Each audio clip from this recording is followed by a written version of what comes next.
ദേശസ്നേഹം എന്നത് പ്രായം കൊണ്ട് അളക്കേണ്ട ഒന്നല്ലെന്ന് ഈ 10 വയസ്സുകാരൻ തെളിയിച്ചിരിക്കുകയാണ്.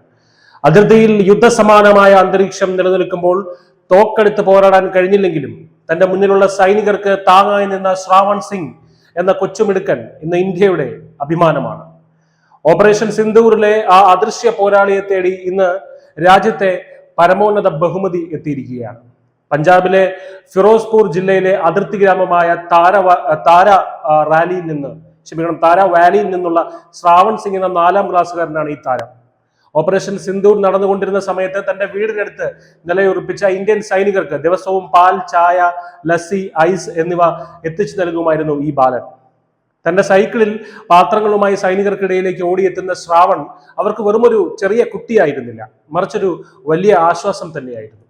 ഈ നിസ്വാർത്ഥ സേവനത്തിനുള്ള അംഗീകാരമായി രാഷ്ട്രപതി ദ്രൗപദി മുർമു വെള്ളിയാഴ്ച ശ്രാവൺ സിംഗിന് പ്രധാനമന്ത്രി രാഷ്ട്രീയ ബാൽ പുരസ്കാരം നൽകി ആദരിച്ചു.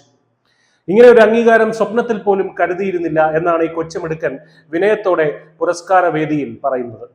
അതിർത്തിയിൽ സൈനിക നീക്കങ്ങൾ നടക്കുമ്പോൾ മുതിർന്നവർ പോലും ഭയന്ന് മാറി നിൽക്കുന്ന സാഹചര്യത്തിലാണ് ശ്രാവൺ തന്റെ കർത്തവ്യം നിറവേറ്റിയത്.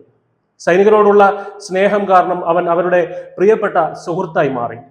നേരത്തെ ഇന്ത്യൻ സൈന്യം തന്നെ ശ്രാവണിനെ ആദരിക്കുകയും മൊമന്റോ മറ്റും നൽകുകയും ചെയ്തിരുന്നു. എനിക്ക് വലുതാകുമ്പോൾ ഒരു പട്ടാളക്കാരനാകണം, രാജ്യത്തെ സേവിക്കണം എന്ന ശ്രാവണിന്റെ വാക്കുകൾ ഓരോ ഇന്ത്യക്കാരന്റെയും നെഞ്ചിൽ തൊടുന്നതാണ്.